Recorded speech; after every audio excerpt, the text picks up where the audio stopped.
Hello. This is all hands on deck, all hands on deck.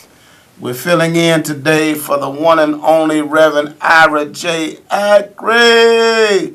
He's on the road today and can't be here. And so he sent me his sidekick. I'm here to fill in. But I got the same message. All hands are on deck. So glad to have as our guest today Mr. Dr. Tony Hampton. Yes, that's right. Who's a tremendous brother. Had the joy of being able to talk to him a little bit before the show. Of course, he has West Side roots from the Austin community. Been married to his lovely wife, Karan, for 24 years. That's right. We celebrate. Show him that tie, Doctor. Oh, got to look. That's Sister Karan Hampton on the tie. That's right. That's love right there. If you could see it close, you wouldn't be able to tell the difference between her and Michelle Obama. But I bet not bring Michelle up in there. That's right. But man, that's great, man. And then of course he's practiced family medicine for over 20 years. Won multiple achievement recognition award as a specialist in the delivery of quality diabetes care. Regular speaker for the American Diabetes Association, consultant with the Illinois Department of Public Health statewide diabetes strategic planning process.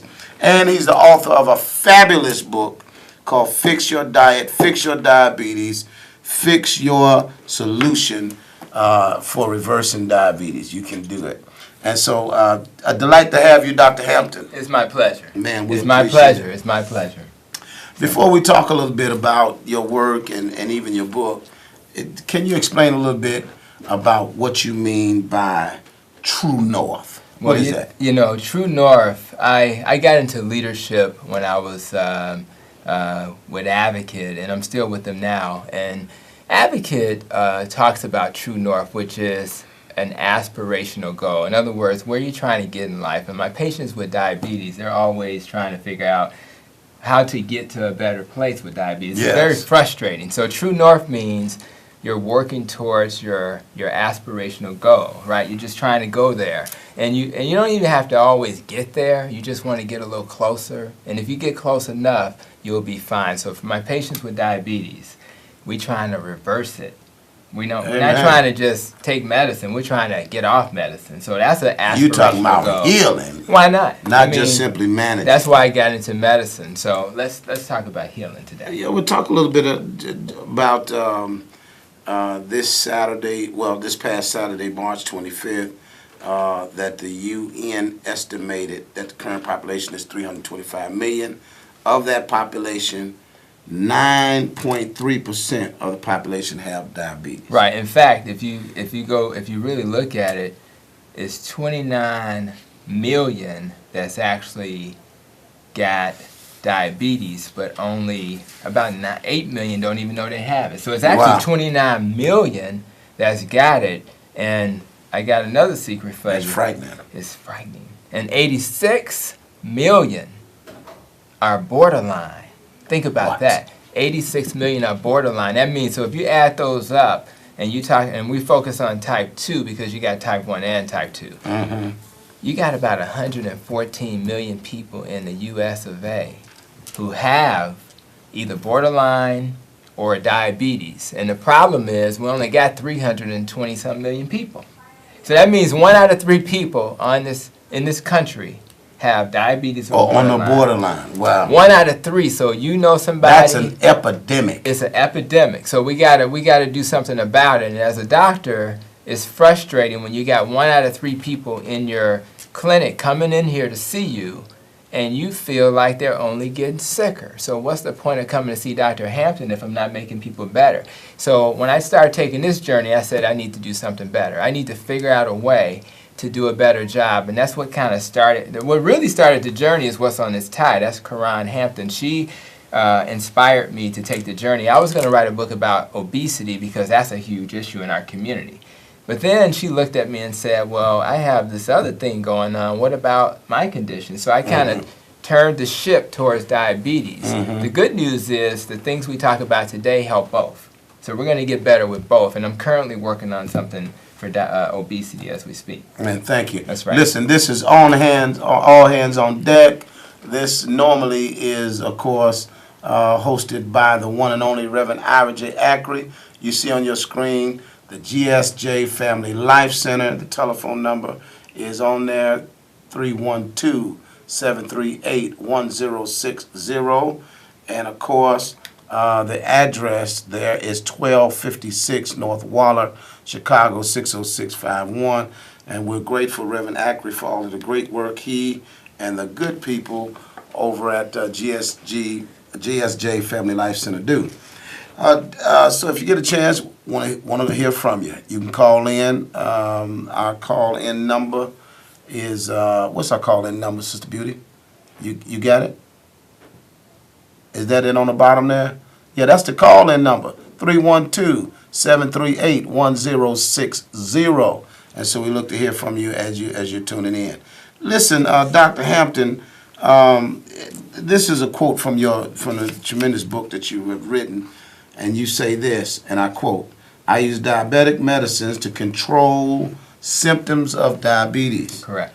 I use a low-carb, high-fat diet to get the root cause of type 2 diabetes, to get to that root cause of type 2 diabetes, right, so that it can be reversed." Well, what do you mean, Doc, when you say, okay, we're treating the symptoms when we do meds, but not the actual disease? You know, as I started my journey, I really didn't know where this journey would lead, to be honest. I didn't know.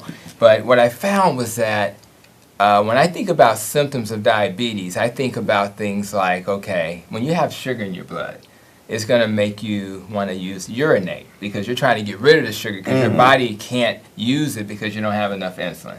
So you urinate, you get thirsty because you're urinating. But the sugar or glucose also has a purpose. It's nutrition. So if I don't eat, then I'm going to be hungry. So you have urination, thirst, hunger. You may get blurry vision. That's what we think about when we think about symptoms of diabetes. That's what we've been taught in medical school. But then as I did my research, I said, well, wait a minute. What about the blood sugar? Is that the problem with diabetes or is that a symptom? And I realized that the sugars were a symptom. That's another. That's another way of thinking. Now we've got a caller calling in. Absolutely. Beauty, can we hear from the caller? Hello. Yes, caller. You're tuned in to All Hands on Deck. Ira Ackery tuning in all the way from Nashville, Tennessee, down here. Reverend Ackery. All right now. Oh yeah, guys, I'm so happy for you guys filling in on the show. I'm going to be brief, but I want to thank you, Dr. Hatch, for all the great work you're doing. Absolutely. Hampton. I'm so excited to be associated with you guys. But I want to just make this pitch, and I'll get off and let you guys continue doing the great interview you're doing. Is there a way, Dr. Hampton, we can take you on the road through the Christian community, through these churches, so you can speak to women and youth? I think that's an initiative that would be very valuable and profoundly effective. I'll hang up and listen to my answer. You guys take it easy. Keep up the great work, both of you. Thank you, Reverend. Both my friends. Be safe on the road. We appreciate that question. So the question was, can we take some of these learnings that I've learned from my research on the road? That's the whole point. I'm passionate about this. Again, I started for my wife, but then I realized we have a whole community of people. And I said 1 out of 3 people have borderline diabetes or diabetes. But guess what? In the communities of color, you might be talking about half. That's incredible. It's incredible. So epidemic. West Side and the South Side, we're talking about half. But every other person. Every other person you know. So let's go back to that initial question, which is symptoms. So now we're saying, instead of saying all those other things are symptoms, we're saying a high sugar is a symptom. So let's just say I got pneumonia, all right? If I got pneumonia, the symptom may be a fever. So what do we do for the fever? We give you Tylenol. Okay. But if I give you Tylenol for that pneumonia, is that going to cure the pneumonia? Absolutely not. No way. So we need some antibiotics, right? So now let's go back to diabetes. If I just treat your diabetes by controlling your sugar, you think that's going to cure diabetes? No. It's not. And I think not only are our patients thinking that way, our doctors are thinking that way. So my research took me to a path where I said, well, this is the thing about this funny. Doctors know that the problem is that the insulin's not working well. We call that insulin resistance. That's okay? right. I got you. So what happens? So let's compare it to a drink of alcohol. If I take, I'm not much of a drinker, but if I have a drink of alcohol, it's going to have an effect on my body. But if I drink alcohol every single day for the next month, by the time I get to the 30th day, the alcohol, I'm going to become tolerant, resistant to it. Same thing for insulin and most drugs. So our goal is, if I keep exposing myself to the wrong foods, I'm going to be tolerant of insulin. And what's going to happen is I need more and more insulin. And more, and the medicines you take, some of those increase insulin. So you're actually making the disease worse. So the goal is, what do we need to do to reverse this insulin resistance? Right. And the answer is real simple. You got to stop putting in your body the things that require insulin. So if I eat a boiled egg, which is fat and protein, I don't really need a lot of insulin for that. But if I eat a piece of toast, if I eat some grits, or some oatmeal, believe it or not, oatmeal, it's going to raise my sugar. So how about if I don't take the foods in that raise my sugar, and I replace it with foods that don't? All of a sudden, you don't need the medicine so much, if at all. So give us, what are some of the foods that don't raise the insulin? The first that are thing, good food. You mentioned boiled eggs are good for you. Man, I mean, what doctor is going to tell you? I just had those today. I feel good. Well, the problem is, what? I had grits with them. You had grits because that's culture and tradition, and plus you didn't know what I didn't know it then. If you looked at that bottle of that label, it would have told you it had a lot of carbs, and carbs all turn into sugar. So Any carb. It don't matter. What are carbs? Carbs are, you have three Carbohydrates. You have three. Where do we get them from? You get three nutrients. You got carbs, you got fat, and you got protein. Yes. Now the best micronutrient for diabetes and weight loss is fat. Now I know we've been told for years fat is bad. Right. Low fat this. The worst thing you can do is eat low fat. Why? Because low fat equals high sugar. So if I get a yogurt and it says low fat, how is it going to taste good? They got to add sugar to it. So and what happens with fat, it barely raises your sugar, which means you don't need that much insulin. So for a person trying to lose weight, they want to eat more fat. Things like avocado. Boy, you talking nuts, about what we don't seeds. even know. I like nuts, seeds. But now we got a caller. Let's see what the caller's saying. Let's see what they're saying.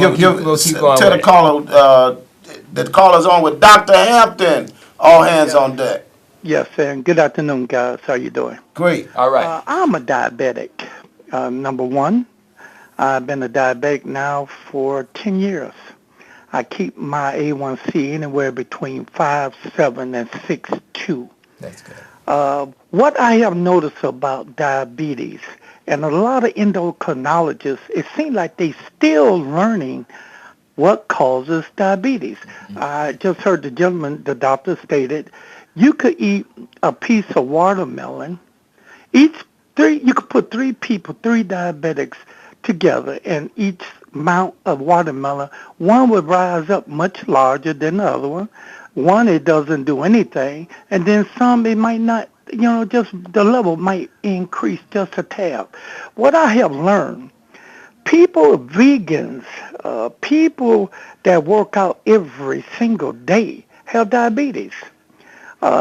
Again, we have to learn as a person with diabetes to learn what causes our problems. Like I say, I learn what I know that I can't eat, and I try not to eat it, but I have a cheat week. I eat much as I want. I check my diabetes like I did when I played ball. I don't want to lose anything. I don't want to get blind. I don't want anything cut off. But it's a work in progress. And the most important person you need to know is your endocrinologist. They are your team member that's going to help you keep the A1C down. Thanks for taking the call. Let me get out the air and hear your response. Thank you so much, caller. I think the caller's making an interesting point. Yeah. So I think what the caller's saying is that everybody's case is different. And so the people have to know their body and how their body reacts to certain things. Any good doctor, any good nutritionist, they will all look at everybody as an individual. And you're right, some people will take a slice of watermelon, doesn't bother them, and other people do. But ultimately, she kept saying, what's the cause? And the cause of type 2 diabetes is that you're putting excessive stress on your pancreas. Your pancreas can't rest. In fact, one of the chapters in the book talk about fasting. So imagine, we've been taught for years, got to eat 3 meals a day. In fact, the doctors say you got to keep eating because you're taking medicine, you don't want the sugar to go low. Well, I say let's reverse that. How about if I don't eat the things that raise my sugar and I don't have to take the medicine? How about that? That's an opposite way of thinking. But my whole point is, if you are give us the piece on fasting again, because that's something that fasting, right? Fasting is kind of scary to people, right? And prior to writing this book, I had no intention of talking about fasting. But I learned. Let me give you a way of thinking about it. So, I learned this from a Dr. Jason Fong. He's in Canada. He's a doctor in Canada, a nephrologist, and a lot of the nephrologists see diabetes because of kidney failure. So he's a great doctor who talked about a 2-compartment syndrome. Imagine having a freezer and a refrigerator in your body. Now, in the refrigerator, you're going to put the quick sugar, just like at your home, things I can get to real quick. That's called glycogen in your liver and muscle, and just the sugar, the glucose that's floating around that you just ate. And if you go to bed at night, and by the time you wake up in the morning, you depleted that sugar. Now, let's go to the freezer. What's in the freezer? You didn't know this, but fat is nothing but stored sugar. It's like a bear that's getting ready to hibernate. It's there. So if you wake up in the morning and you put more sugar in the refrigerator, there's no need to burn the fat in the freezer.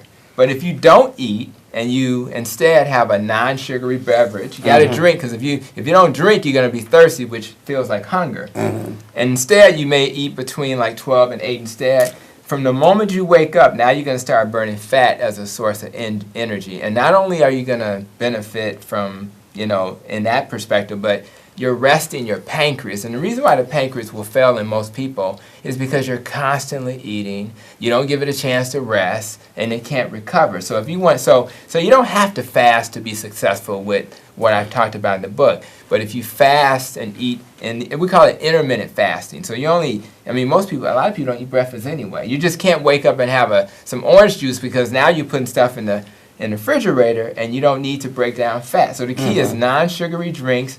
And again, there's different ways to fast that I talk about in the book, but the key is give your body a break, and then that's how you start to recover from the diabetes. You can reverse it. And again, I'm talking about type 2, because type 1 is an autoimmune disease, and you basically destroy all the cells in the pancreas. They're called islet cells. So type 1, you can't reverse it, but if you eat this way, low carb, high fat, less processed food, what happens is you need less insulin. And too much insulin is inflammatory and a problem too. So type 1 and type 2 people benefit. It's just that you can really reverse it in a type 2. I mentioned the fasting piece because a lot of us are now, have, for example, the Lent fast going on. We're eating certain foods, not eating other foods and whatnot. That's right. Reverend Ackley and I talked a little earlier about how important it is, being parts of these religious communities where people can have some kind of spiritual reasons to deal with certain dietary. It's a cleanse. Yeah. You so rest when you your say body. but I was trying to get back. Were you saying fasting was healthy though? I'm saying fasting is one of the fastest ways to reverse diabetes. And is it healthy? Now, they haven't done a lot of experiments on humans, but when they take a mice and they actually make the mice fast, the mice lives 30 to 50% longer. Think about that. Now, I'm not sure those numbers will match up in humans, but... So what's a good length of time for a fast just for health reasons? Well, the intermittent fast was created because we struggle with like 2 or 3 days. So if you just don't eat during it, intermittent means I'm going to eat today, but I'm not going to eat all day. There's different versions. So if I just eat between 12 and 8, that means I'm fasting for 16 hours. If I only eat between 4 and 8, I'm fasting for 20 hours. So the key is you got to do something that works for you. Now, I'm a professional. I'm always busy. So I usually literally I don't have breakfast most days. I'll bring a smoothie because where am I going to get my fruit? So I'll bring a smoothie. I always add fat because fat will slow down that spike of sugar. So fat will be avocado, nuts, or seeds. And literally, I may do it for lunch, and sometimes I'm doing it on the way home. And I'm doing it because I want to get it in, because I need that fruit. I may have a boiled egg with it. I may have some nuts or seeds with it. But at the end of the day, I'm giving my body a time to rest. So, but you got to drink a lot of fluids during the day to make this work. And some people will take like an amino acid or protein supplement to kind of help them get that protein in, and as long as it doesn't have a lot of carbs, it'll still be the equivalent of fasting. Mm-hmm. So particularly if you work out in the morning, you may want to take a little amino acid supplement to kind of give your body a little protein. But for the most part, if you're drinking fluids, your body is.